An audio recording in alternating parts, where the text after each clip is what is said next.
شب گریزاں ہوگی آخر جلوائے خورشید سے، یہ چمن معمور ہوگا نغمائے توحید سے۔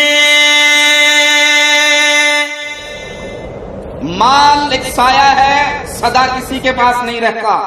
سایہ کبھی کسی کے سر پہ ہوتا ہے، کبھی کسی کے سر پر۔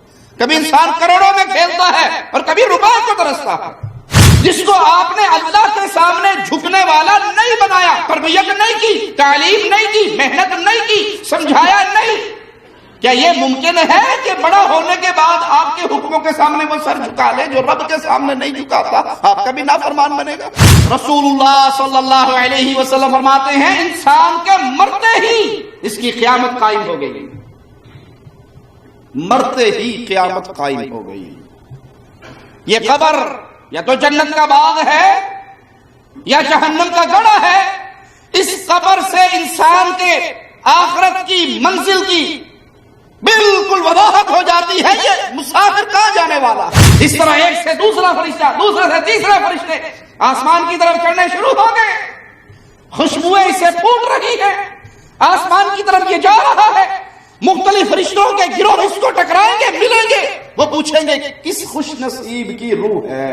مبارک ہے اس کو جو اپنا دین قرآن سے لیتا ہے، جو قرآن کو ترجمے سے پڑھتا ہے، تفسیر سے پڑھتا ہے، اس کی معانی اور روح کو سمجھتا ہے۔ اور ہلاک ہو گیا وہ جس نے کہا جی مولوی صاحب نے کہا قرآن کی عربی عبارتیں پڑھنی ہے، ترجمہ نہیں پڑھنا، گمراہ ہو جاؤ۔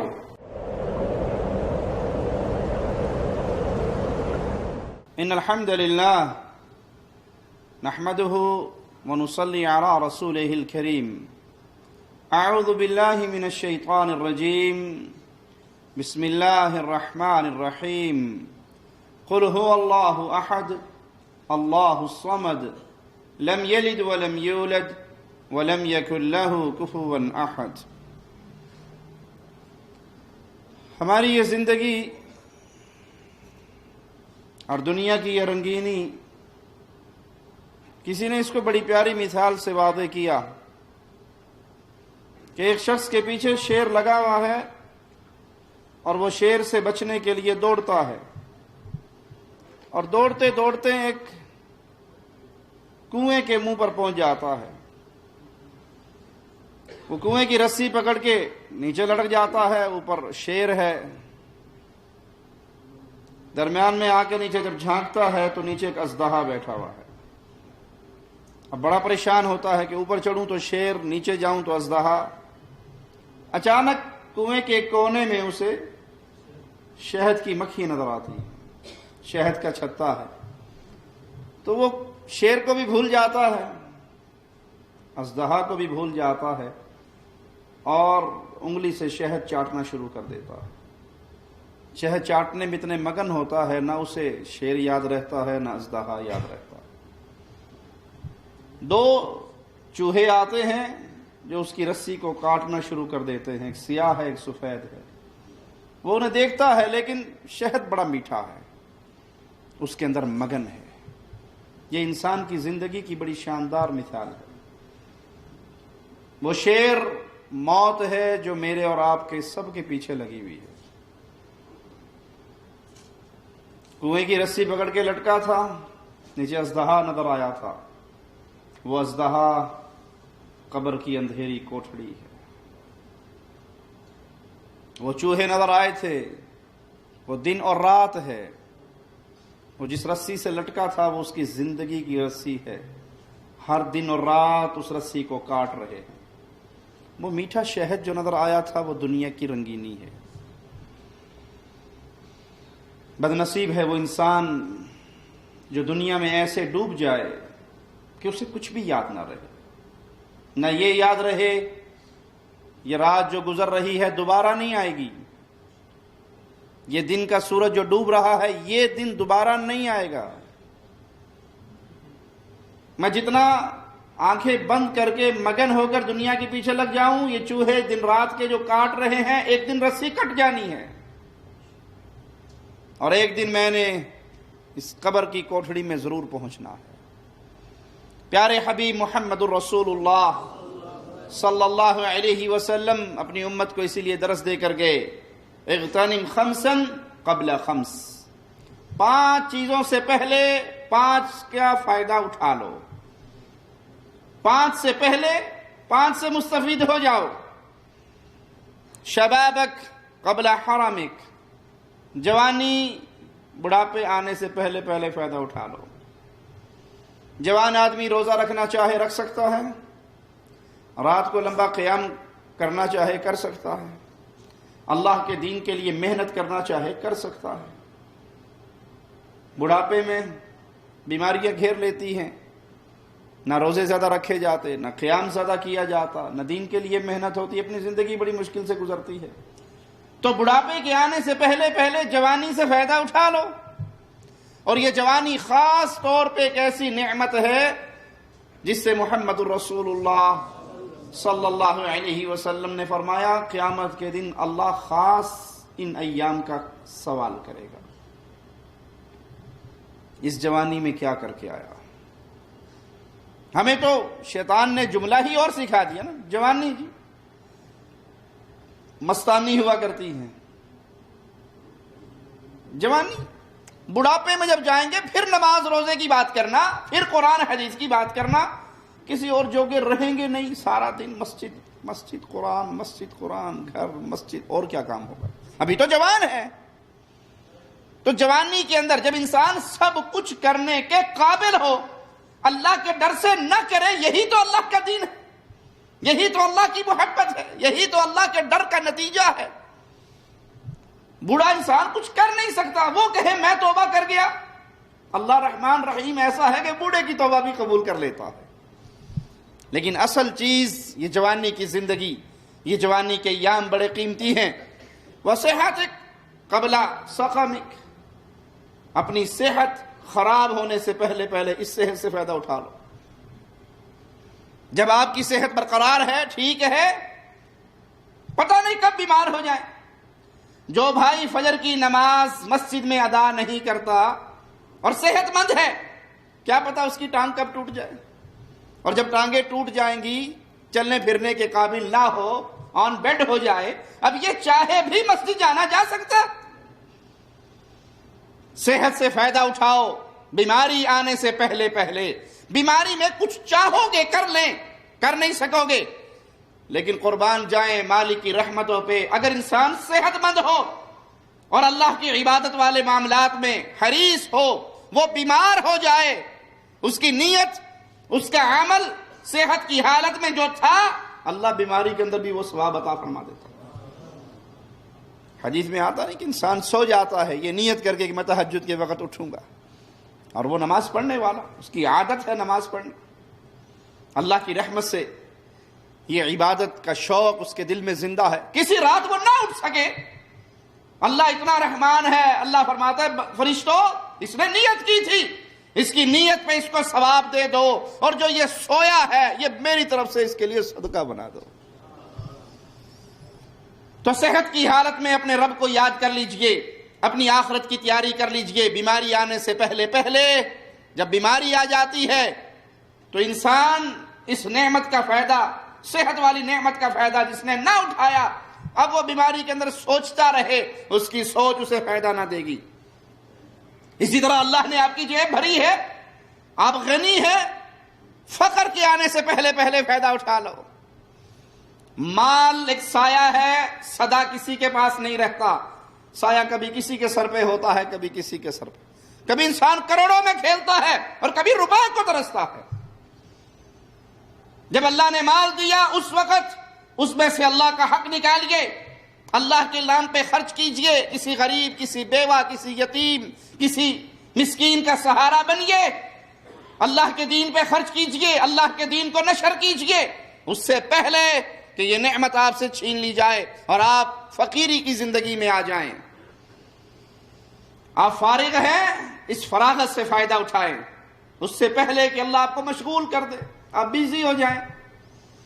اور ہم الا من رحم ربی، کوئی پوچھے کیا کرتے جی آج کل، بس یہ ٹائم پاس کرتے ہیں، حالانکہ ٹائم پاس کرنے کے لیے نہیں ہوتا، ٹائم کمانے کے لیے ہوتا ہے.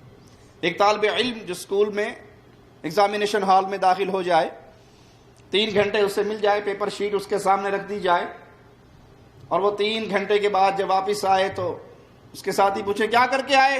موبائل پہ گیم کھیلتا رہا، ٹائم پاس کرنا تھا. 3 گھنٹے جو گزارنے تھے گزار لیے. کوئی عقل مند کہے گا اسے؟ کہے گا بڑا بے وقوف ہے. وہ 3 گھنٹے تو بڑے قیمتی تھے. جو کچھ تیرے ذہن میں جوابات تھے تو نے سارے لکھ دینے، تو پاس ہو جاتا. پاگل، یہ کوئی گیم کھیلنے کا ٹائم تھا؟ پیارے بھائی، مسلمان کا ایک ایک لمحہ بڑا قیمتی ہوتا ہے.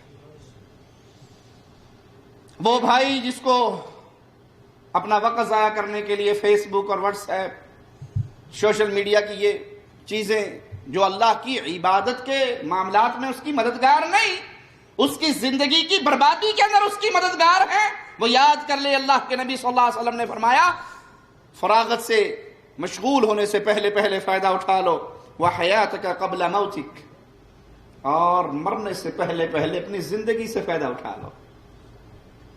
یہ زندگی ایک موقع ہے، یہ آپ کے پاس ایک چانس ہے، یہ میرے پاس ایک نعمت ہے. اس سے پہلے کہ ہم مر کے مٹی کے اندر دفن ہو جائیں، زندہ ہیں، نماز پڑھ سکتے ہیں، اذکار کر سکتے ہیں، قرآن پڑھ سکتے ہیں، اللہ کو یاد کر سکتے ہیں، تنہائی میں بیٹھ کے اپنے گناہوں کو یاد کر کے رو سکتے ہیں، اپنے اللہ کو پکار سکتے ہیں، اپنے ماں باپ کی خدمت کر سکتے ہیں، اپنے بیوی بچوں کی تربیت کر سکتے ہیں. دنیا کے اندر بہت ساری نیکیاں ایسی ہیں جن نیکیوں کو کرنے کے لیے پیسہ نہیں لگانا پڑتا. پیسہ لگاؤ گے تو مولوی صاحب پیسے والی باتیں بتاتے ہیں، جو مہنگی باتیں وہ نہ بتاؤ. سبحان اللہ، الحمدللہ، اللہ اکبر، لا الہ الا اللہ کو پیسہ لگا، اور وزن اتنا ہے، سبحان اللہ و بحمدہ سبحان اللہ العظیم، وزن اتنا ہے کہ یہ ترازو کو بھر دینے والا. اللہ کو بڑا پسند یہ جملے، اور بالکل ہلکے زبان کی نوک پہ چلنے والے جملے.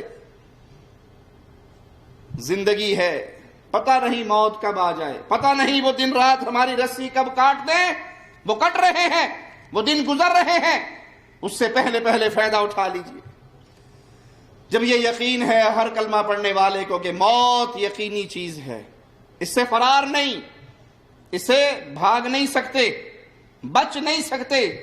شیشے کے گھر بنا کے اس میں بیٹھ جائیں، موت کا فرشتہ وہاں پر بھی پہنچ جائے گا.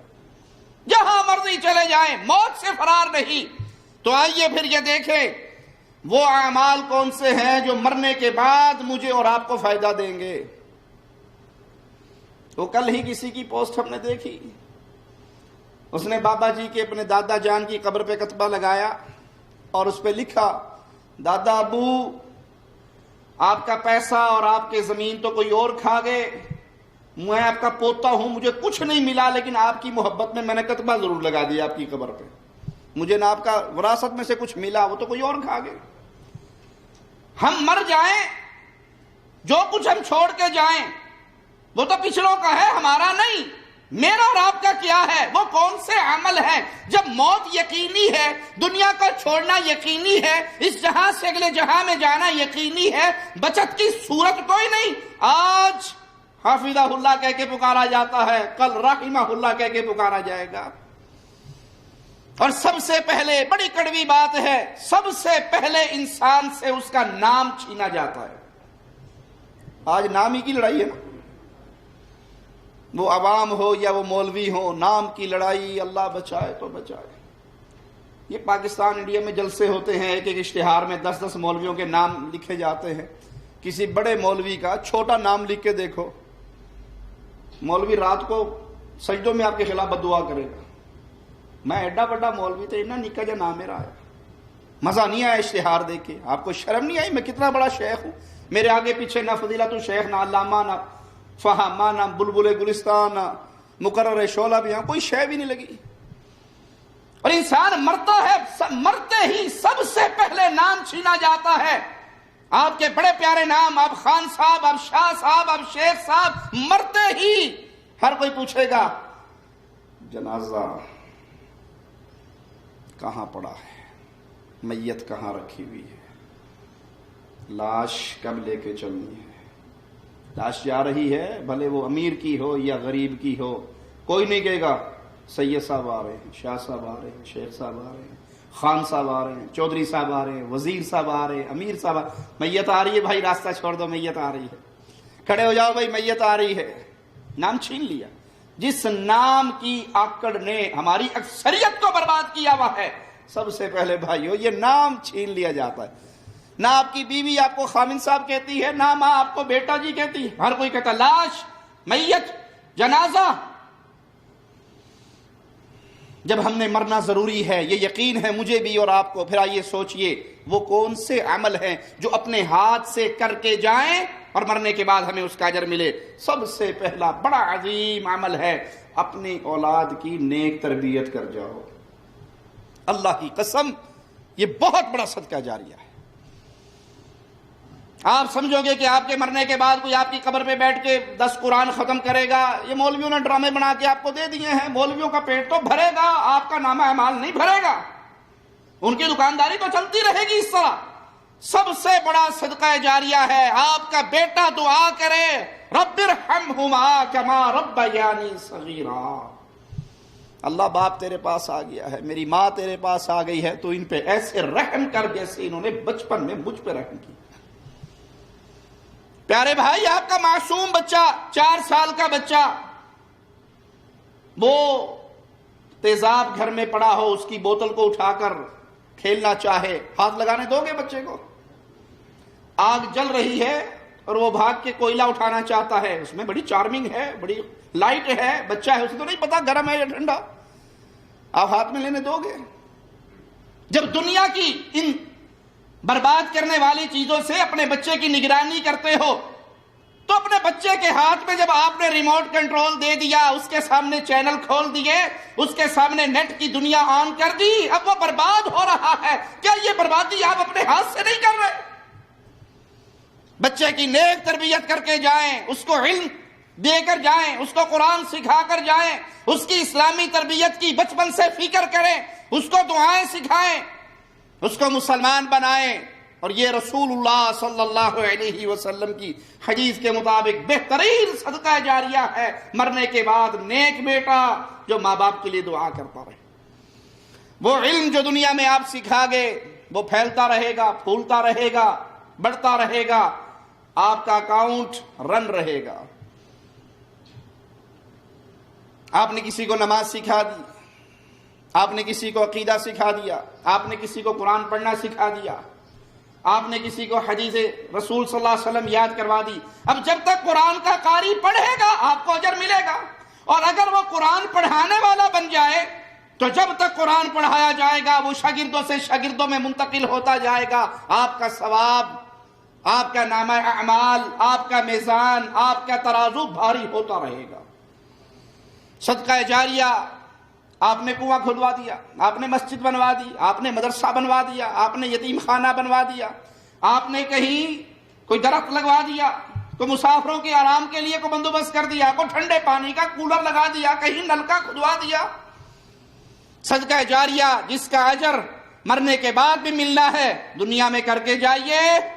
رسول اللہ صلی اللہ علیہ وسلم فرماتے ہیں انسان اپنی حیثیت کے مطابق، پرندے کے گھونسلے کے مطابق اگر مسجد بنا دے اتنی چھوٹی سی، اللہ اس کا بھی جنت میں گھر بنا دیتا ہے. تو اپنی استطاعت کے مطابق یہ وہ نامہ اعمال میں اضافہ کرنے والی چیزیں ہیں. صحیح مسلم حدیث نمبر 1631 کو سنیے. رسول اللہ صلی اللہ علیہ وسلم فرماتے ہیں اذا مات الانسان انقطع عنه عمله الا من ثلاث. جب آدم کا بیٹا مرتا ہے اس کے سارے نامہ اعمال کے دنیا کے معاملات اعمال کاٹ دیے جاتے ہیں. 3 عمل ایسے ہیں مرنے والا مر کے مٹی میں چلا گیا اس کا ثواب کم نہیں ہوگا، اس کی وہ نیکیاں رکیں گی نہیں. اور اس کے اندر سب سے پہلے صدقہ جاریہ ہے، علم ہے جو پڑھا کر گیا، نیک بیٹا ہے جو اس کے لیے دعا کرتا رہے. اور دعا کون کرتا ہے؟ نیک بیٹا ہی کرتا ہے. ایک شخص کو میں ذاتی طور پہ جانتا ہوں، بے نماز، فجر کی نماز پڑھ کے لوگ مسجد سے نکلتے ہیں، وہ اپنے گھر سے نکل کے دکان کھولا کرتا تھا، میں اس کو اپنی آنکھوں سے دیکھتا تھا. اپنے باپ کو اتنی بڑی بڑی گالیاں دیا کرتا تھا. ارے جس نے رب کا حق نہیں پہچانا وہ باپ کا حق پہچانے گا؟ جس کو آپ نے مسلمان نہیں بنایا وہ آپ کا فرما بردار بنے گا؟ جس کو آپ نے اللہ کے سامنے جھکنے والا نہیں بنایا، تربیت نہیں کی، تعلیم نہیں دی، محنت نہیں کی، سمجھایا نہیں، کیا یہ ممکن ہے کہ بڑا ہونے کے بعد آپ کے حکموں کے سامنے وہ سر جھکا لے؟ جو رب کے سامنے نہیں جھکاتا آپ کا بھی نافرمان بنے گا۔ اپنی اولاد کی تربیت کیجئے، اپنے ہاتھ سے صدقہ جاریہ کا معاملہ کر کے جائیے، لوگوں میں دین پھیلا کر جائیے۔ اسی طرح انسان کے لیے ضروری ہے، مسلمان کے لیے جسے یقین ہے میں نے مرنا ہے، جو یقین کی دنیا میں نہیں اس کا تو ماجرا ہی الگ ہے، جسے یقین ہے میں نے مرنا ہے وہ اپنے معاملات کی وصیت لکھ کے رکھے، اس کی وصیت اس کے تکیے کے نیچے رہے، کوئی پتہ نہیں کب باری آ جائے۔ آپ نے کس کا لینا ہے، کس کو دینا ہے، کس سے کیا ماجرا ہے، آپ کے اپنے مال کی کیفیت کیا ہے، اپنے معاملات کو لکھیے۔ موت ایسی کڑوی حقیقت ہے جس نے اچانک آنا ہے۔ اللہ ہم سب کا خاتمہ ایمان پہ فرمائے۔ ابن ماجہ میں ہے پیارے نبی صلی اللہ علیہ وسلم کا فرمان کہ اللہ نے انسانوں کو اجازت دی ہے، مسلمانوں کو اجازت دی ہے، وہ اپنی موت کے وقت اپنے مال کا 1/3 حصہ اللہ کے نام پہ صدقہ کر سکتے ہیں اپنی نیکیوں میں اضافے کے لیے۔ انسان دیکھ رہا ہے بیماری کا معاملہ ہے تو وہ اپنے مال میں سے 1/3 چاہے تو اللہ نام پہ کر دے، سارا نہ کرے، سارا کر بھی نہیں سکتا، کیوں؟ پیچھے اللہ نے اولاد دی ہے، وارث دیے ہیں، لیکن اپنے ترکے میں سے، اپنے مال میں سے 1/3 وقف کر جائے مسجد کے لیے، مدرسے کے لیے، دینی ادارے کے لیے، اسلامک سینٹرز کے لیے، قرآن پڑھنے پڑھانے کے لیے، جس کے پرافٹ سے وہ مسجد کا معاملہ چلتا رہے، وہ دین کا معاملہ چلتا رہے، تو اس کا اجر و ثواب انسان کو ملتا رہتا ہے۔ رسول اللہ صلی اللہ علیہ وسلم فرماتے ہیں ما حق امرئ مسلم له شيء يريد ان يوصي فيه يبيت ليلتين الا ووصيته مكتوبة عنده۔ کوئی ایسا مسلمان جس کے پاس کوئی چیز ہو اور اس میں وہ وصیت کرنا چاہتا ہو تو اس کو چاہیے 2 راتیں ایسی نہ گزریں الا یہ کہ وصیت لکھی ہوئی اس کے تکیے کے نیچے ہو۔ آپ مر جائیں گے، آپ نے کسی کا حق لیا ہوا ہے اور لکھا ہوا نہیں، زبانی کلامی چل رہا ہے، اس کا جواب کون دے گا؟ آپ دو گے۔ آپ کا مال پیچھے کون کھائے گا؟ آپ کی اولاد۔ آپ نے کس کا ادھار دینا ہے، کس سے لینا ہے، اپنے مال میں سے اللہ نام پہ کیا کرنا ہے، کیا وصیتیں ہیں آپ کی، وہ تحریر کیجئے، وہ لکھیے۔ اور سنت طریقہ ہے کہ 2 راتیں انسان کے پاس ایسی نہ گزرے کہ اس کے پاس کچھ ہے اور وہ اس میں وصیت کرنا چاہتا ہے، اس وصیت کو لکھ کے اپنے پاس رکھے۔ وہ وصیت لکھ جائے گا، اللہ نے پیچھے وارثوں کے اوپر لازم کیا ہے کہ اس کی وصیت کے مطابق اس پہ عمل کرے، اس کے اس مال کو ویسے تقسیم کرے، جس کا حق دینا ہے وہ اس کا حق اسے دے دے۔ کیوں؟ موت بڑی کڑوی حقیقت ہے، اچانک آنے والی ہے، اور موت آتی انسان کے اوپر پھر کچھ نشانیاں ظاہر ہوتی ہیں۔ جب روح جسم سے نکلتی ہے، اللہ ہمارے روحوں کو جسم سے اس حال میں نکالنا، ہم تیرے شکر گزار بندے، ہم تجھ سے راضی ہو، تو ہم سے راضی ہو۔ جب روح نکلتی ہے جسم سے، انسان مرتا ہے تو آنکھیں اسی طرح کھلی کی کھلی رہ جاتی ہیں جیسے کوئی چیز جا رہی ہے اور یہ آنکھیں اس کا تعاقب کر رہی ہیں۔ روح نکلتی ہے، آنکھیں کھلی رہ جاتی ہیں۔ اسی لیے جو میت کے پاس ہو وہ اپنے ہاتھ سے اس کی آنکھوں کو بند کر دے۔ آنکھیں کھلتی ہیں، ناک ایک طرف مڑ جاتا ہے، دائیں طرف یا بائیں طرف ہلکا سا ناک مڑ جاتا ہے، انسان کے جسم کے اعضاء بالکل ڈھیلے پڑ جاتے ہیں، جسم ٹھنڈا ہو جاتا ہے، اور اکثر نیچے والا جبڑا لٹک جاتا ہے جب جسم ڈھیلا ہوتا ہے، دل کی دھڑکن بند ہو جاتی ہے۔ جب بھی موت آتی ہے یہ یا اس طرح کی اس میں سے کچھ علامات ظاہر ہو جائیں، سمجھ لو بندہ مر گیا، موت آ گئی، معاملہ ختم ہو گیا، دنیا کی زندگی ختم ہو گئی، اب اس کا سفر اگلے جہاں کا شروع ہو گیا، اب اس کی باری لگ گئی۔ رسول اللہ صلی اللہ علیہ وسلم فرماتے ہیں انسان کے مرتے ہی اس کی قیامت قائم ہو گئی، مرتے ہی قیامت قائم ہو گئی۔ یہ قبر یا تو جنت کا باغ ہے یا جہنم کا گڑھا ہے۔ اس قبر سے انسان کے آخرت کی منزل کی بالکل وضاحت ہو جاتی ہے، یہ مسافر کہاں جانے والا ہے۔ سیدنا عثمان رضی اللہ عنہ وارضا اس قبر پہ آتے تو بڑے روتے۔ سائل نے کہا کسی اور موقع پہ آپ کو اتنا رونا نہیں آتا جتنا قبر کے اوپر آ کر آپ روتے۔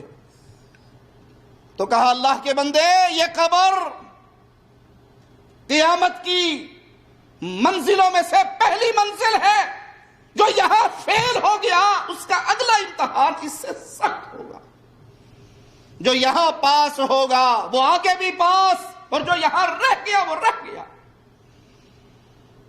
رسول اللہ صلی اللہ علیہ وسلم ایک جنازے کے ساتھ آئے، اس قبر پہ بیٹھے، اتنے روئے، آپ کی داڑھی مبارک آنسوؤں سے تر ہو گئی، ہاتھ میں آپ کے ایک تنکا ہے، زمین کو کورید رہے ہیں اور فرما رہے ہیں اس کے لیے تیاری کر لو، اس کے لیے تیاری کر لو کہ یہ گھڑی بڑی سخت ہے، یہ مکان بڑا سخت ہے، یہ آوازیں لگاتی ہے میرے اوپر چلنے والے، ایک دن تو میرے اندر ہوگا، اس لیے زمین کی چھاتی پہ کبھی اکڑ کے نہ چلے۔ آپ کا اکڑاؤ، آپ کی گردن کا سریا نہ پہاڑ کو ریزہ ریزہ کر سکتا ہے، نہ زمین کو پھاڑ سکتا ہے، ہاں دل کی سختی کا سبب انسان کی گردن کے سریے سے نظر آ جاتا ہے۔ جب انسان مر جائے تو مسلمانوں پہ لازم ہے جلدی سے جلدی اپنے مردے کو دفن کریں۔ رسول اللہ صلی اللہ علیہ وسلم کا فرمان صحیح بخاری حدیث نمبر 1316، آپ نے فرمایا جب جنازے کو لوگ کندھے پہ اٹھا لیتے ہیں، اگر یہ نیک ہو، اللہ ہمارا شمار نیکوں میں فرمانا، اپنی رحمت سے ہمارے گناہوں کو دھو دینا، تو یہ آواز لگاتا ہے جلدی لے کر چلو۔ اگر یہ نیک ہو تو یہ آواز لگاتا ہے جلدی لے کر چلو، جہاں مجھے لے جا رہے ہو وہ جنت کا باغ ہے۔ اور اگر یہ برا ہو تو یہ روتا ہے، کہتا ہے ہلاکت ہے میرے لیے، بربادی ہے میرے لیے، کہاں لے جا رہے ہو؟ جہاں لے جا رہے ہو وہ تو جہنم کا گڑھا ہے۔ رسول اللہ صلی اللہ علیہ وسلم نے فرمایا جنازوں کو جلدی لے کر جاؤ، اگر یہ نیک ہیں تو ان کو ان کی جنت میں پہنچا دو، اور اگر یہ برا ہے تو اس بوجھ کو اپنے کندھے سے اتار پھینکو۔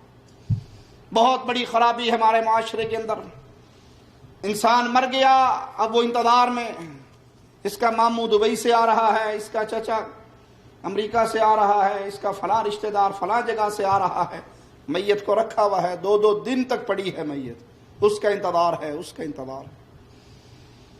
بھائی کوئی انتظار آ کے دیکھ بھی لے، یہ تو گیا۔ جب اس کا وقت ختم ہو گیا تو شریعت حکم دیتی ہے، اس کے ساتھ احسان یہی ہے، نیکی یہی ہے، اپنی میت کو جلدی سے جلدی دفنا دو، اس کو دیر نہ کرو، اس کو اس کے مہمان خانے میں پہنچا دو۔ اللہ اکبر۔ انسان بہت سارے کام بڑی گرم جوشی سے کرتا ہے، دنیا کا حصول، مال کی کمائی بڑی محنت کر کے دل لگی سے کرتا ہے۔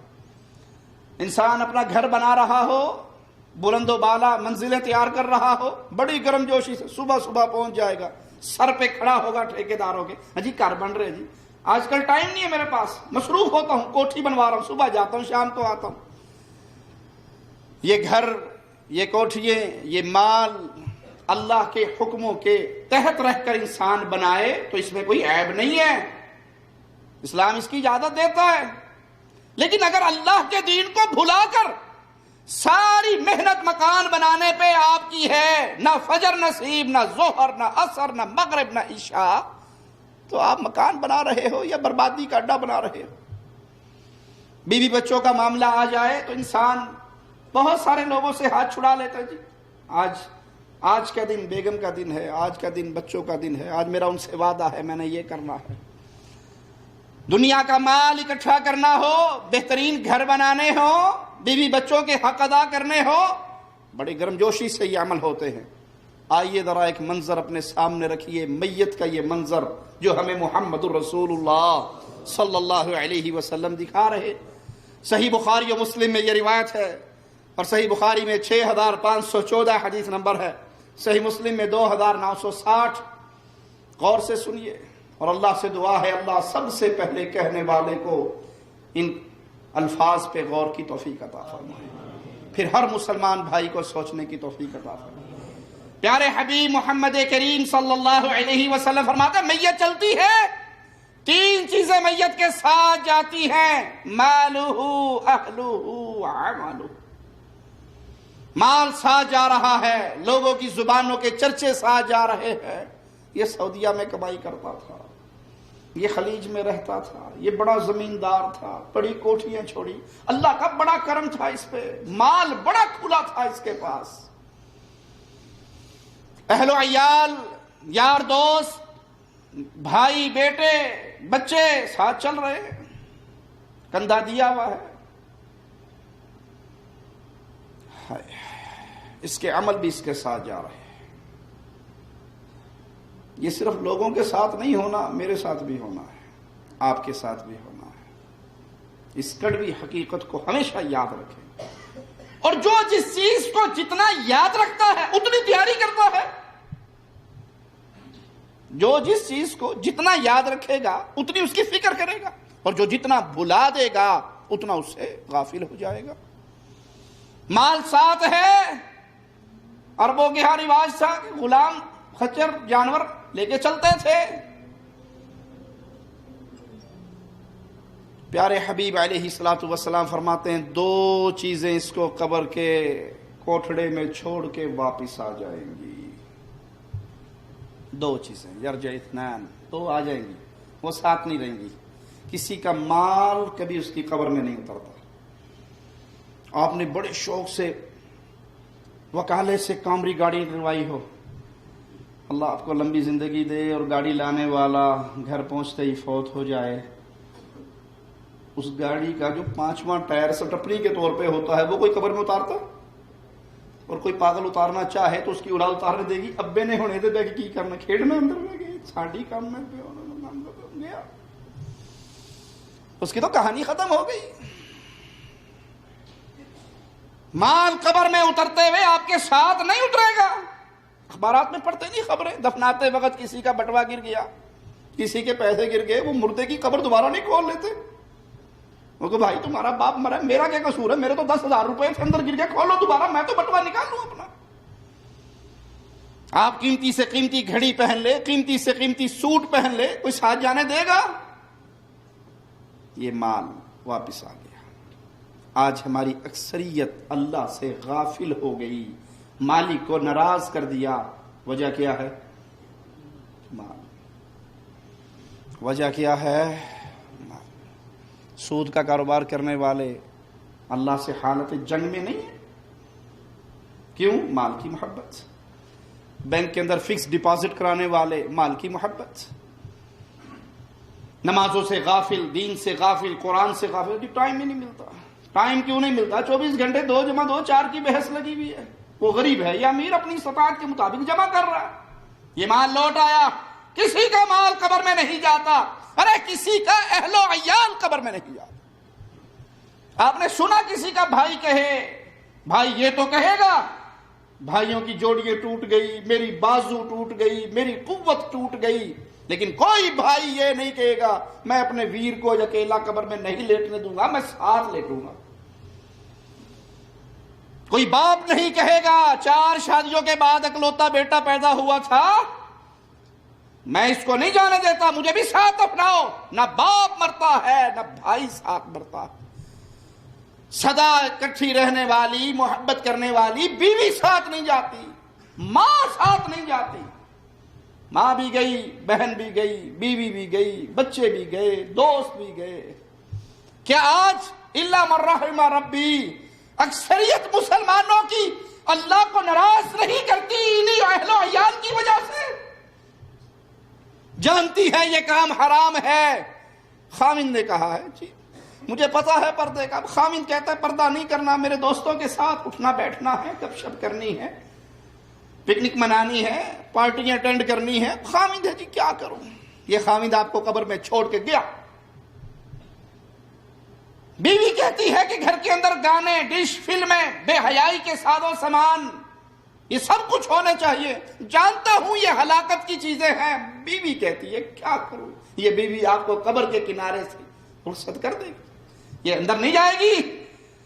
بلکہ عورتیں تو مسلمانوں کی ان کے اوپر جنازہ پڑھنا ہی نہیں ہے، وہ تو گھر تک ہی چھوڑتی ہیں، دروازے سے ہی ختم ہو جاتا ہے معاملہ۔ نہ مال گیا ساتھ، نہ اہل و عیال گئے ساتھ۔ ہاں ایک چیز ساتھ ہے، اس میں نہ مولوی کو چھوڑنا ہے، نہ غیر مولوی کو، نہ امیر کو، نہ غریب کو، وہ ساتھ ہے۔ اور وہ کیا ہے جی؟ گلیکسی 4 ساتھ ہے نا۔ قبر کے اندر بھی واٹس ایپ پہ گپ شپ ہوتی رہے گی، یہ نہیں چھوڑے گا نا۔ اسی لیے ہم قرآن بھلا دیتے ہیں، موبائل سے کھیلتے رہتے۔ سوچیے اللہ کے لیے 24 گھنٹے میں کتنا ٹائم ہمارا اس موبائل سے کھیلتے ہوئے گزرتا ہے اور کتنا ٹائم قرآن پڑھتے ہوئے گزرتا ہے۔ خالد ابن ولید رضی اللہ عنہ وارضا قرآن کو جب ہاتھ میں لیتے تو رو پڑتے، روتے، آنسو گرتے ان کے، اور کہتے اللہ کے کلام الہی ہمیں معاف کر دے، میں میدان جہاد میں اتنا مصروف ہوتا ہوں کہ تجھے دیکھنے پڑھنے کا ٹائم بہت تھوڑا ہوتا، جہاد میں اتنا مصروف ہوں کہ قرآن پڑھنے کا ٹائم نہیں ملتا۔ ہم کہتے ہیں جوال میں اتنے مشغول ہیں کہ قرآن دیکھنے کا ٹائم۔ قبر میں عمل جائیں گے میرے بھی اور آپ کے بھی، انہوں نے ساتھ نہیں چھوڑنا۔ اب سوچ لیں، اللہ سب سے پہلے کہنے والے کو خود سوچنے کی توفیق دے، سننے والوں کو سوچنے کی توفیق دے، میرے 24 گھنٹے میں کون سے اعمال ہیں جو میں نے تیار کیے۔ یہ 24 گھنٹے جو گزر گئے دوبارہ نہیں آئیں گے، یہ گئے۔ میں نے کیا تیار کیا ہے، وہ کیا ساتھی ہے جو قبر میں میرے ساتھ ہوگا، وہ کون سی چیزیں ہیں جو قبر میں میرے ساتھ ہوں گی۔ یاد کر لیجئے، جب روح بدن سے نکلتی ہے تو انسان دنیا کی زندگی سے برزخی زندگی میں منتقل ہو جاتا ہے۔ برزخی زندگی کیا ہے؟ برزخ کہتے ہیں آڑ کو، عربی زبان میں برزخ کہتے ہیں ایسی چیز جو دو چیزوں کے درمیان حائل ہو جائے اور ان کو آپ اس میں ملنے نہ دیں، آڑ ہو جائے، پردہ ہو جائے۔ جہاں میٹھا اور کھارا سمندر ملتا ہے، مولا ان کے بارے میں کہتا ہے بینہما برزخ لا یبغیان، ان کے درمیان ایک آڑ ہے، ایک رکاوٹ ہے جو ان دونوں کو ملنے نہیں دیتی۔ یہ دنیا کی زندگی ہے، وہ آخرت کی زندگی ہے، اس کے درمیان میں یہ قبر کی زندگی، برزخ کی زندگی ہے۔ برزخی زندگی دنیاوی اور اخروی زندگی کے بیچ ایک زندگی ہے جو ان دونوں کو آپس میں جدا کرتی ہے۔ یہ شروع کب ہوگی؟ انسان کے مرتے ہی۔ برزخی زندگی انسان کے مرتے ہی شروع کب تک رہے گی؟ جب تک قیامت قائم نہیں ہو جاتی، قیامت تک رہے گی۔ پھر آخرت کی زندگی کا آغاز ہوگا۔ مرنے کے بعد انسان کو چاہے قبر میں دفنایا جائے، یا اس کو درندے کھا جائیں، یا پانی میں ڈوب کے ختم ہو جائے، یا جل کے راکھ ہو جائے، ہر حالت میں انسان برزخی زندگی میں چلا گیا۔ یہ کچھ عقل پرست گمراہ لوگ ہیں جی، جو قبر میں دفنایا گیا وہ تو چلو قبر میں ہے، جو کھا لیا گیا، جو جل گیا، جو دریا میں ڈوب گیا، نعوذ باللہ، اللہ کی قدرت کو اپنی کھوپڑی پہ سوچتے ہو؟ تم یہ سمجھتے ہو جو قبر میں دفنایا گیا وہ تو محفوظ ہو گیا، اس کو تو سزا عذاب مل سکتا ہے، اور جو اس طرح فنا ہو گیا اس کو تو کچھ بھی نہیں ہوگا؟ یہ تمہاری سوچ ہے۔ اللہ اس کو کہا جاتا ہے جس کو انسان سوچ نہیں سکتا، اس کے افعال، اس کے اعمال اسی کی شان کے لائق ہیں، وہ انسانوں کی کھوپڑیوں میں۔ اس لیے کہ انسان کے بارے میں حدیث میں آتا ہے بڑا گنہگار تھا، بڑا خطا کار تھا، اپنے بیٹوں سے کہا میں مر جاؤں تو مجھے دفنانا نہ، کیونکہ اللہ اٹھا لے گا، مجھ سے حساب کتاب لے گا، میں تو بڑا پاپی۔ ابو کیا کریں؟ جلا دینا، راکھ بنا دینا، کچھ سمندروں میں بہا دینا، کچھ ہواؤں میں اڑا دینا، کچھ ریت میں ملا دینا، تاکہ اللہ مجھے اٹھائے نہ۔ اگر اللہ نے اٹھا لیا تو میں بڑا گنہگار ہوں، میری معافی نہیں ہوگی۔ اولاد نے ویسے ہی کیا۔ حدیث میں آتا ہے سبحان اللہ، میرے رب نے پانی کو حکم دیا، ذرات کو حکم دیا، ہوا کو حکم دیا، کھڑا ہو گیا، سامنے کھڑا کر لیا، سارا کچھ اکٹھا کر لیا۔ بندے یہ کیوں کیا؟ کہا اللہ اسی ڈر سے تو کیا تھا کہ تو اٹھ پائے، اگر مجھے اٹھا لیا گیا تو میں تو برباد۔ تیرے خوف کی وجہ سے اللہ رحمان اور رحیم ہے، اپنے بندے پہ ترس آتا ہے، اللہ کہتا جا میں نے تیرے گناہ معاف کر۔ قبر میں دفن ہو جائے تب بھی برزخ ہے، درندے کھا گئے تب بھی اس کی برزخی زندگی ہے۔ وہ کیسے ہے؟ ہماری عقل میں آئے یا نہ آئے، ہمیں محمد کے فرمان پہ یقین ہے صلی اللہ علیہ وسلم۔ آئیے مالک کا فرمان سنیے، حتی اذا جاء احدهم الموت، جب کسی پہ موت آئے، ان میں سے کسی کے اوپر موت کا وقت آئے، موت کا وقت آگے پیچھے تو نہیں ہونا نا، کوئی چانس تو نہیں ملنا، اس وقت اس کی حسرت بھری ندا کیا ہوگی؟ قال رب ارجعون، اللہ ایک چانس، اللہ ایک موقع، اللہ ایک سپلی، اللہ ایک ری ٹیسٹ، ایک بار دنیا میں پھر بھیج دے۔ جب موت کی گھڑی آئے گی، جب موت اپنے خونی پنجے اس کے سینے میں گاڑے گی، اسے یقین ہوگا، اب تو یقین نہیں، اے جہاں مٹھا اگلا جہاں کینڈٹھا۔ جو فجر پہ نہیں اٹھتا اسے یقین ہے مرنے کا؟ ارے جسے یقین ہو، جسے یقین ہو وہ اپنے رب کے سامنے آ کر گڑگڑاتا نہیں۔ جو کرکٹ کی وجہ سے نمازیں چھوڑتا ہے، جو ٹیلی فون کی گیم کی وجہ سے نمازیں چھوڑتا ہے، جو دوستوں سے گپے ہانکتے ہوئے نمازیں چھوڑتا ہے، اذان ہو گئی، نماز کا وقت ہو گیا، اجی وہ پیکج کروایا ہوا ہے، ہم نے پیکج کروایا ہوا 1 گھنٹے کا پیکج ہے، تو نماز تو گھنٹے بعد بھی پڑھ لیں گے، پیکج تو ضائع ہو جائے گا اگر گپ شپ نہ کی بیگم سے۔ ارے تیری زندگی کا پیکج ختم ہو گیا، پھر تجھے کوئی نماز پڑھنے دے گا؟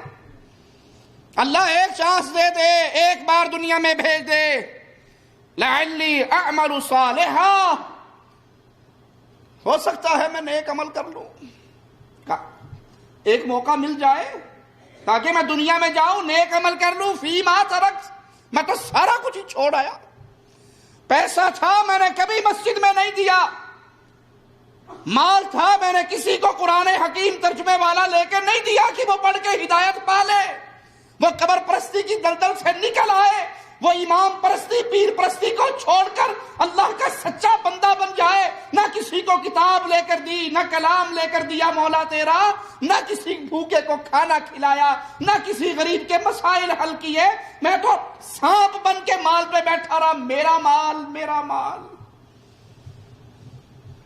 مجھے ایک چانس دے دے، ایک بار چھوڑ دے، دنیا میں بھیج دے، میں اپنے عملوں کو ٹھیک کرنا چاہتا ہوں۔ مولا کیا فرماتا ہے؟ کلا، ہرگز نہیں، یہ درخواست قبول نہیں ہونی، یہ کبھی بھی نہیں ہوگا۔ مرنے کے بعد جو گیا اللہ کے پاس، مولویوں نے ڈھکوسلے بنائے ہوئے ہیں، کوفی ڈھکوسلے، کوفی ڈھکوسلوں کا نام مدنی گلدستہ رکھ دیا، ڈھکوسلے ہیں بغداد کے، نام لگا دیا مدینہ کا، مدینے والے کی یہ تعلیم ہے۔ قادری صاحب کو میں سن رہا، کہتے ایک عورت آئی، اس کا ایک ہی بچہ تھا، روٹی بھی لے کے آئی، ایک بابا جی کے پاس زاروں قطار رو رہی، ایک مدنی منا دوڑتا ہوا آیا، مدنی منہ نے پوچھا اماں کیوں رو رہی؟ کہا میرا بیٹا بڑا بیمار تھا، بڑا رو رہا تھا، تکلیف میں تھا، مجھے پتہ لگا یہاں کوئی بابا جی رہتے ہیں، میں لے کے آئی، بابا تو نہیں آیا، موت کا فرشتہ پہلے ہی آ گیا، مر گیا۔ کہا پھر؟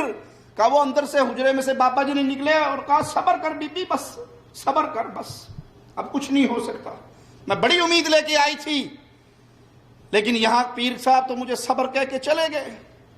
اور چھوٹے سے مدنی منع نے ہنستے کھیلتے ہوئے اسے دیکھا، کہا ماں تو کہہ رہی ہے مر گیا، یہ تو ہل رہا ہے، بالکل ٹھیک ٹھاک پڑا۔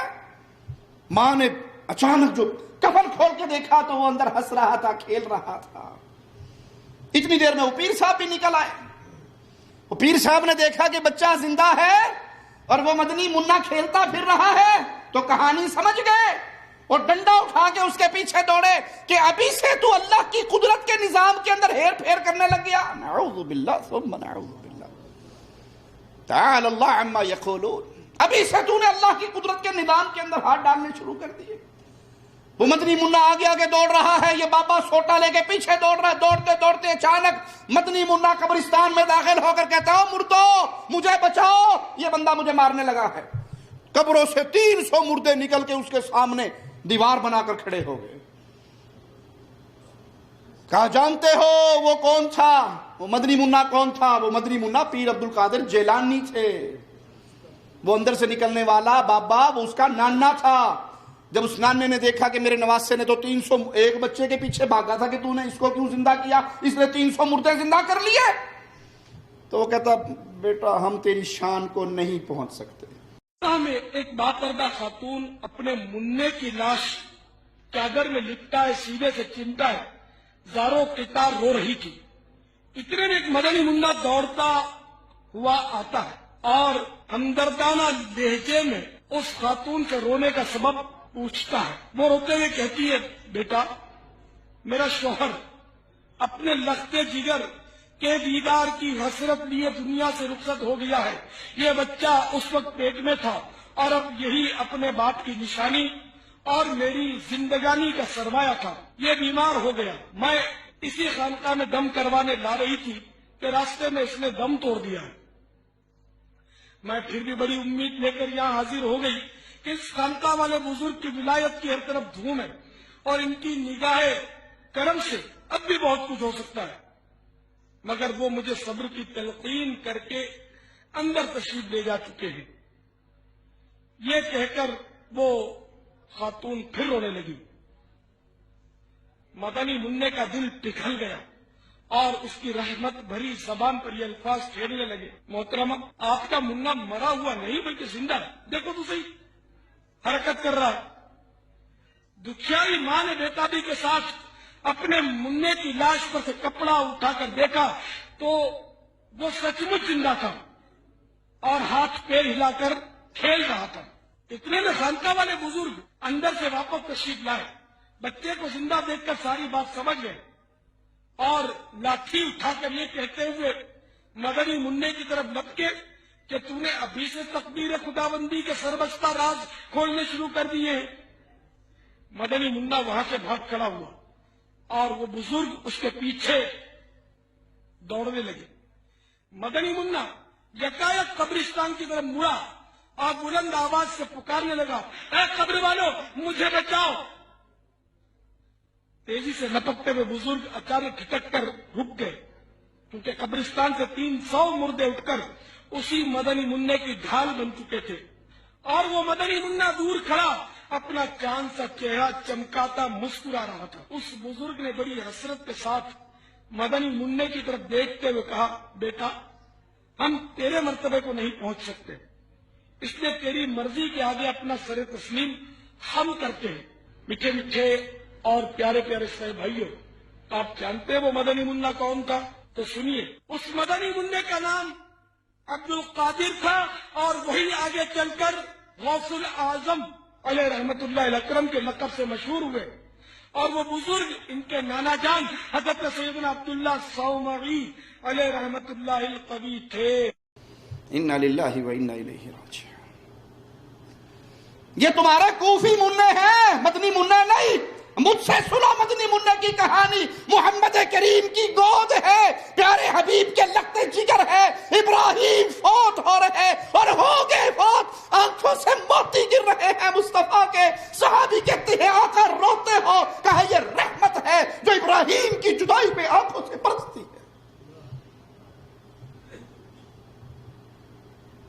ابراہیم تیری جدائی نے محمد کو غمگین کر دیا صلی اللہ علیہ وسلم.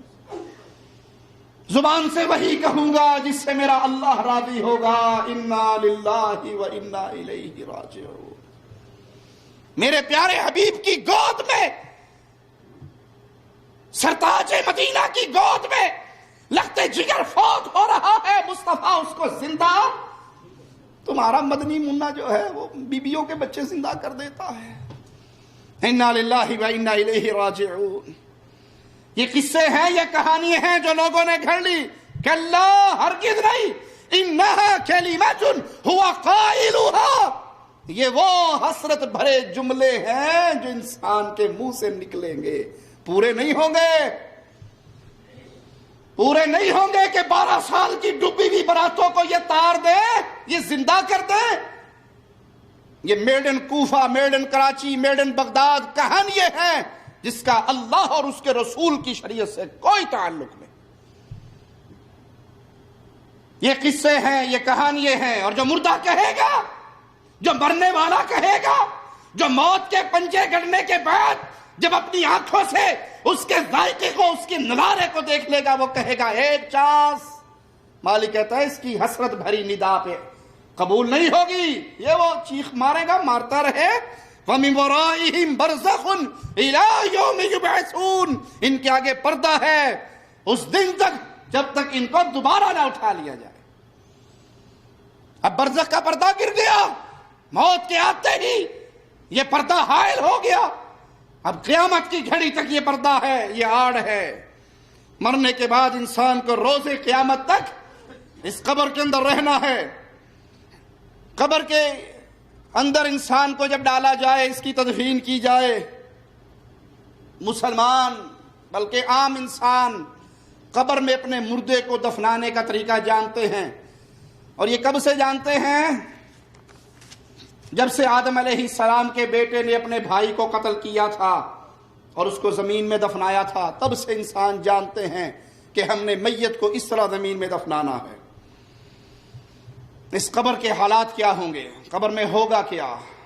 مسند احمد میں سیدنا برا بن عازب رضی اللہ عنہ وارضاہ سے روایت ہے.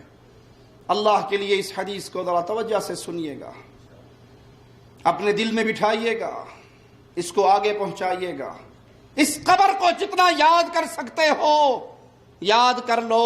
جو جتنا یاد کرتا ہے اتنی اس کی فکر کرتا، پھر اس کا قول، اس کا فعل، اس کا عمل، وہ اس اپنے فعل کو قبر کی روشنی میں دیکھتا ہے. وہاں جاؤں گا تو کیا بنے گا؟ آج تو 4 آدمی ہیں میرے تعلق والے، وہاں میرا تعلق والا کون ہوگا؟ پیارے حبیب محمد رسول اللہ صلی اللہ علیہ وسلم کے یہ صحابی فرماتے ہیں، ہم اللہ کے نبی صلی اللہ علیہ وسلم کے ساتھ ایک جنازے میں نکلے. جنازہ لے کے لوگ جا رہے، ہم بھی آپ کے ساتھ ہیں، آپ بھی چل رہے. ابھی قبر تیار نہیں ہوئی، تیار ہو رہی تھی. پیارے نبی صلی اللہ علیہ وسلم بیٹھ گئے، ہم آپ کے ارد گرد بیٹھ گئے، اور ایسی توجہ سے بیٹھے جیسے ہمارے سروں پہ پرندے بیٹھے ہیں. اگر ہم حرکت کریں گے تو وہ پرندے اڑ جائیں گے. توجہ سے، غور سے ہم رسول اللہ صلی اللہ علیہ وسلم کی طرف متوجہ. آپ نے ہم سے کہا عذاب قبر سے اللہ کی پناہ مانگو. ہم نے کہا اللہ کے نبی ہم مانگتے ہیں. آپ نے پھر فرمایا عذاب قبر سے اللہ کی پناہ مانگو. آپ نے تیسری بار کہا عذاب قبر سے اللہ کی پناہ مانگو. ہم نے کہا یا رسول اللہ صلی اللہ علیہ وسلم ہم اس کے عذاب سے اللہ کی پناہ مانگتے ہیں. آپ نے فرمایا مومن بندہ جب اس کا یہ سفر شروع ہوتا ہے، اللہ ہمارا یہ سفر آسان فرمانا. یہ سفر بڑا طویل ہے، یہ سفر بڑا طویل ہے. ابو ہریرہ رضی اللہ عنہ وارضاہ کی موت کا وقت آیا تو بڑے روئے. کسی نے کہا دنیا کی جدائی کا غم ہے؟ کہا نہیں، سفر بڑا لمبا ہے، سامان بڑا تھوڑا ہے. غم یہ ہے. وہ جو صحابی رسول تھے، ہم تو پاپی ہیں، صبح شام گناہوں میں ڈوبے ہوئے. ایک آدمی نماز کے لیے کھڑا ہوا تو اس کے بیٹے نے کہا ابو جان بوڑھے ہو گئے ہو، اپنے جسم پر رحم کرو، تہجد کی نماز نہ پڑھو. کہا بیٹا وہ جو سفر شروع ہونے لگا ہے وہ بڑا لمبا ہے، میں تو اس کا سامان تیار کر رہا ہوں. میں تو اس کا سامان تیار کر رہا ہوں. مومن بندے کا جب یہ سفر شروع ہوتا ہے، آسمان سے فرشتے اترتے ہیں، چمکتے ہوئے چہرے والے فرشتے، پیارے سورج کی طرح ان کا چہرہ چمک رہا ہوگا، خوبصورت شکلوں میں. اس کے پاس آ کے بیٹھیں گے، جہاں تک اس کی نظر جاتی ہوگی وہاں تک فرشتے ہوں گے. پھر موت کا فرشتہ آئے گا، موت کا فرشتہ آئے گا. اسے کہا جائے گا اپنی پاکیزہ روح کو باہر نکال، ان ربک علیک راض. اور یہ خوشخبری سنائی جا رہی ہے، تیرا اللہ تجھ سے بڑا راضی ہے. اللہ کے لیے اعلی مثال سمجھانے کے لیے عرض کرتا ہوں، کسی مجرم کی گرفتاری کا وقت آئے اور اس کو گرفتار کرتے ہوئے ہتھکڑیے پہناتے ہوئے یہ پیغام دیا جائے، تیرے ملک کا بادشاہ تجھ پہ بڑا ناراض ہے، اور وہ کہتا ہے میں نے تجھے چھوڑنا نہیں. وہ اس کے سامنے پیش ہونے سے پہلے ٹینشن سے نہیں مر جائے گا، سوچ سے ہی پریشان ہو جائے گا کہ پتہ نہیں میرا بنے گا کیا.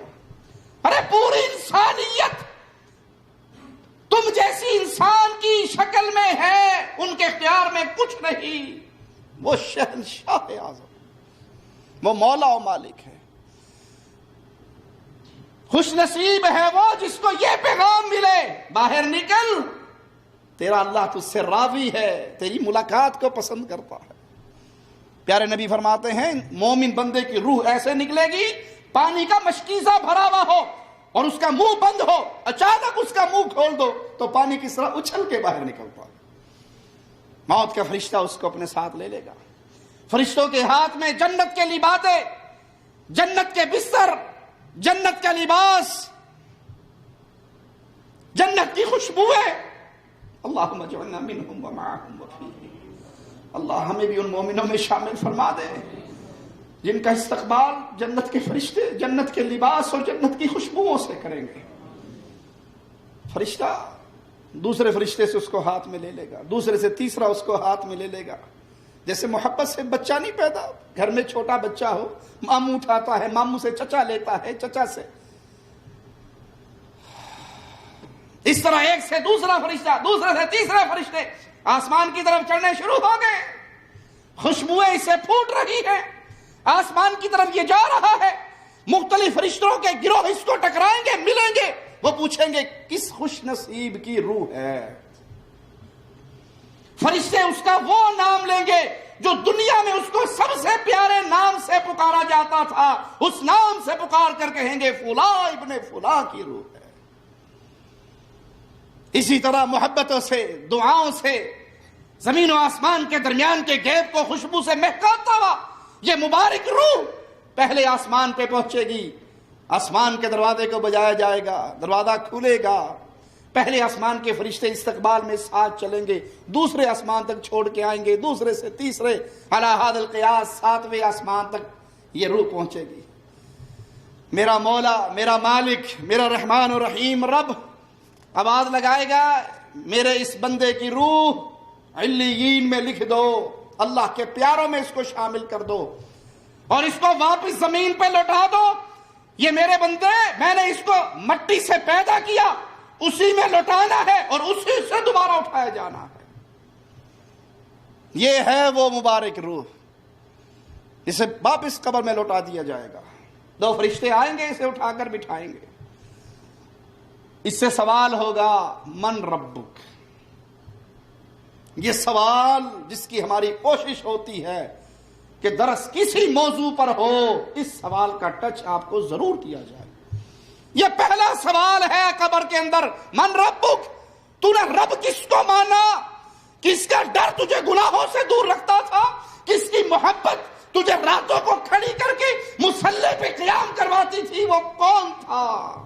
جو تیرا داتا تھا، جو تیرا مشکل کشا تھا، جو تیرا حاجت روا تھا، جو تیری بگڑیے بناتا تھا، جو تیری اولاد کو شفا دیتا تھا، جو تیرے غموں کو ٹالتا تھا، جس کو تو پریشانیوں میں پکارتا تھا، جس کی طرف تیری التجائیں بلند ہوتی تھی، جس کے لیے تو رکوع و سجدے، نظر اور نیاز، قربانی اور ذبح کیا کرتا تھا. من ربک، تیرا رب کون تھا؟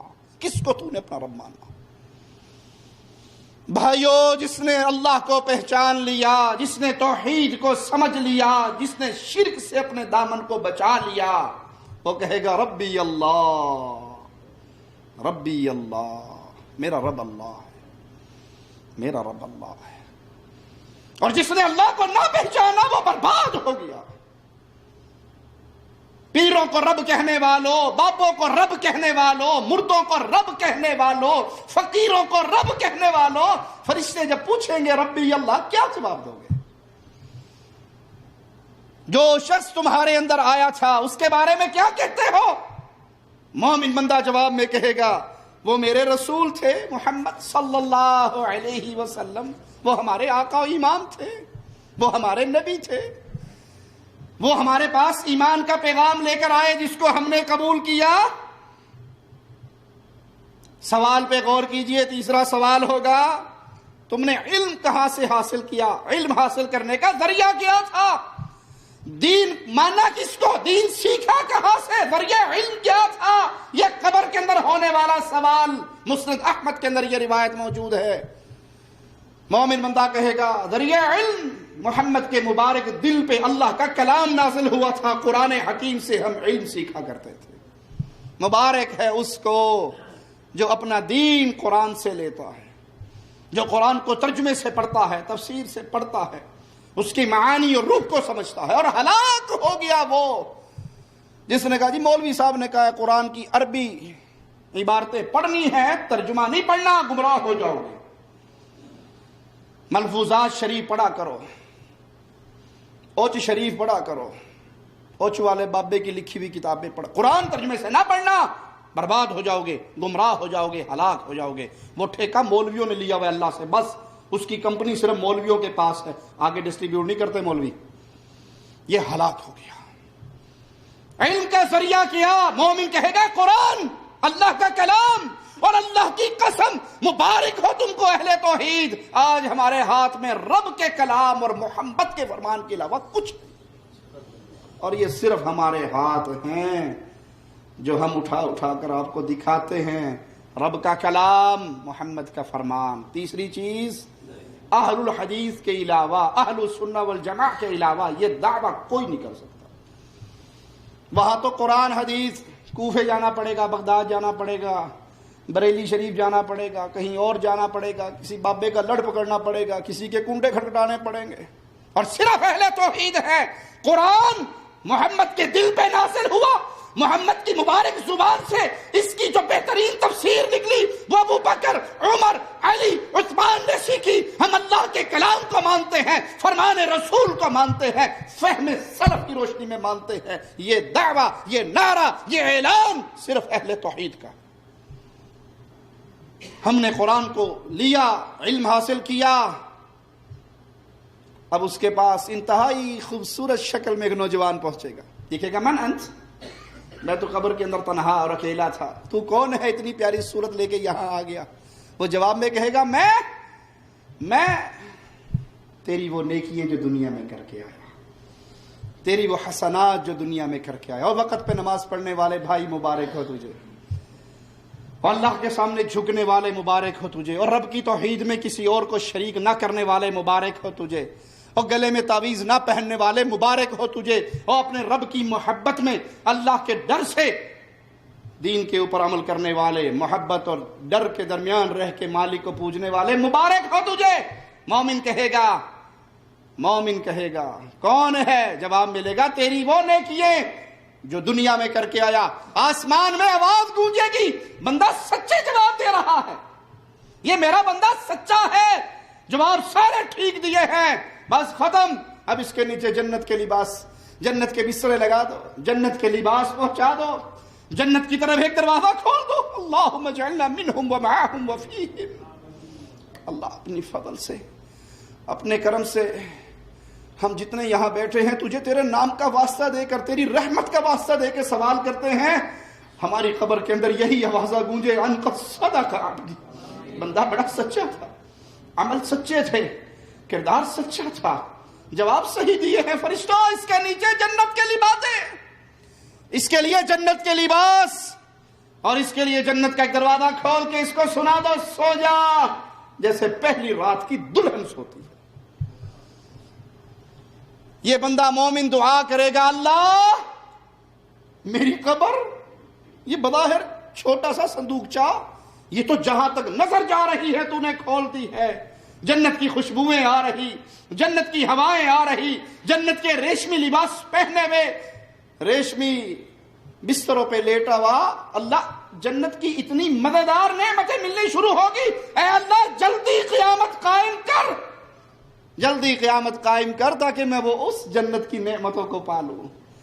اللہ سے دعا ہے اللہ ہمارے گناہوں کو معاف فرمائے، اللہ ہماری خطاؤں کو معاف فرمائے، اللہ ہماری سیاہکاریوں کو معاف فرمائے، اللہ ہمیں زندہ رکھے تو ایمان پہ رکھے، اللہ ہمیں موت دے تو اس حال میں دے، اللہ ہم سے راضی ہو، ہم اپنے اللہ سے راضی ہوں، ادھر ہماری روح نکل رہی ہو، ادھر ہماری زبان پہ آخری الفاظ لا الہ الا اللہ کے گونج رہے ہو، اور اللہ کی رحمت سے اللہ کی جنت کی طرف روانہ ہو رہے ہو۔ اقول قولی ھذا واستغفر اللہ لی ولکم ولسائر المسلمین فاستغفروہ انہ هو الغفور الرحیم۔